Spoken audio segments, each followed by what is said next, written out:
Your customer depends on you as a professional to recommend the services they need to keep their vehicle on the road. And there are two approaches that you need to take in order to meet those expectations.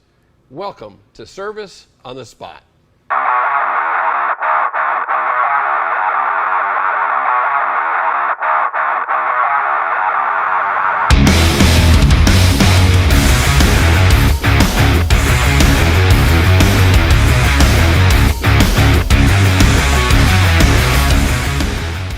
Service on the Spot is brought to you by Acustrip.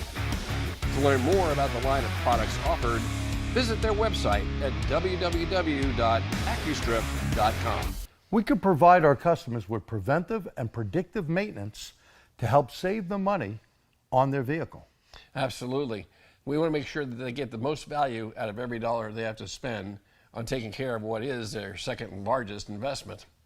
Preventive maintenance needs are pretty easy. That's the maintenance schedule in your service information or in the customer's owner's manual. So you can easily check to see what maintenances are required based on mileage and time intervals. But have you ever noticed that on some OEMs, they list both a normal duty and severe duty maintenance schedule? Have you ever taken a look at what qualifies between a normal or severe duty? Well, here's a couple of examples for you. If your customer drives short distances as a matter of routine, that would qualify them to be on the severe duty maintenance schedule. If they live in a rural area with a lot of dirt roads or smoky air, that's another thing that would qualify them for severe duty use. And that's the recommendation you should make. So predictive maintenance is a bit different. It's our experience as professionals based on the year, make, and model. Not everything is covered in the service manual. Now, both predictive and preventive maintenance recommendations are also relying heavily based on our own routine inspection of our customers' vehicles. We've all been taught how important it is, for example, to check things that are absolutely safety related. Tire wear, brake pad wear, suspension and steering component wear, just as a few examples. We're also taught the importance of doing an under hood inspection. That's checking things like the accessory belt drive, the air filter, and the fluid levels. And as a minimum, it should be done every time your customer brings their vehicle in for a routine oil change. In this debut episode of Service on the Spot, we're going to focus on fluid inspection. And the first fluid we're going to start with is brake fluid. Commonly misunderstood, some OEMs list a maintenance recommendation for their service of the brake fluid, while others do not. But the reality is, brake fluid, like any other fluid under the hood, has a service life. And you have to make sure that just simply looking at the fluid itself doesn't really give you all the information you need to make a professional recommendation. Well, Pete, you're absolutely right. Fluid color alone is not enough. Based on the Motorist Assurance Program, MAP, we need to follow their recommendations in seeing if that fluid is good or bad. Well, you know, it's not always the fluid, it's the additive packages that break down, and we need to check to make sure that they're still good so we have proper operation. Absolutely. It's those additive packages that protect the internal components in these systems. And in the brake system, that's the master cylinder, the caliper, and the hoses, ABS solenoid assemblies. Oh, ABS, think about that. The ABS, that's an expensive part of the braking system, now used with even the ADAS system, has to be up to par.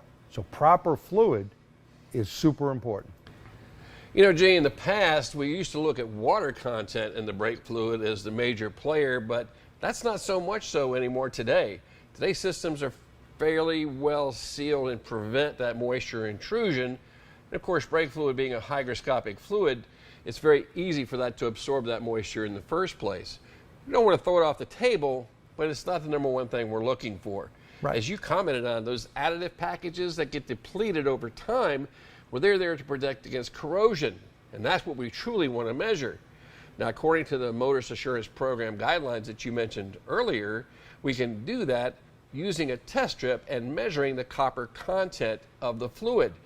Anything over 200 parts per million is considered failing and reason for servicing the fluid. But what if the service has already been performed?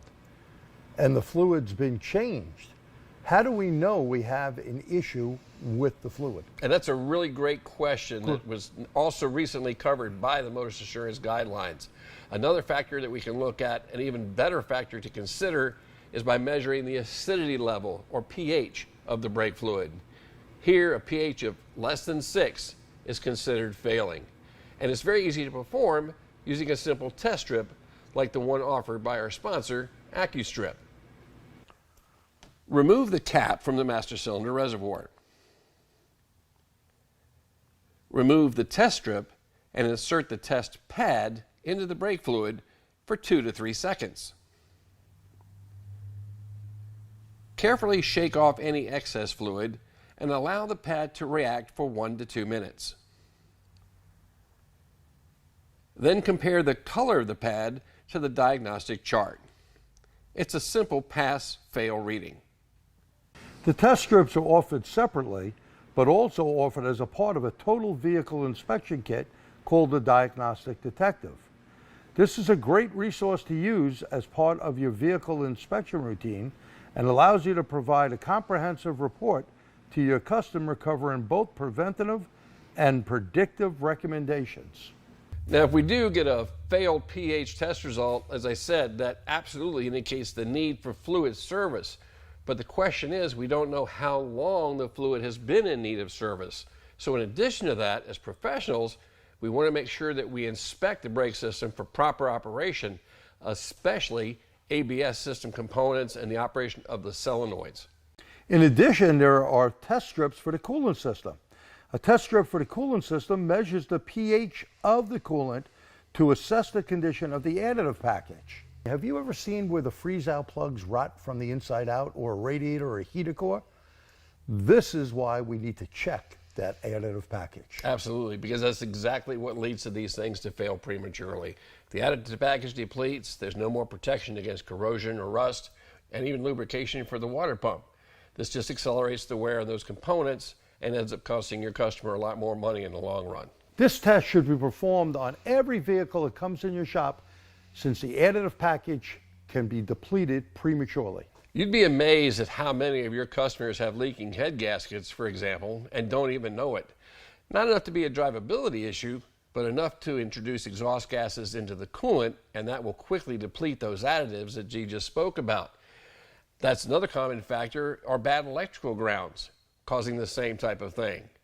In other words, that coolant may say 5-year or lifetime on the bottle. That doesn't mean it lasts that long. The coolant test strip also provides you with additional important information needed to properly assess the coolant's condition.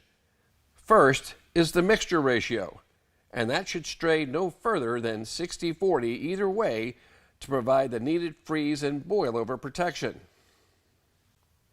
Unfortunately, Pete, if tap water is used, the depletion of the additives will be done a lot quicker. Absolutely. Water is important. Not only some manufacturers recommend distilled water, but on electrified vehicles, they have deionized water.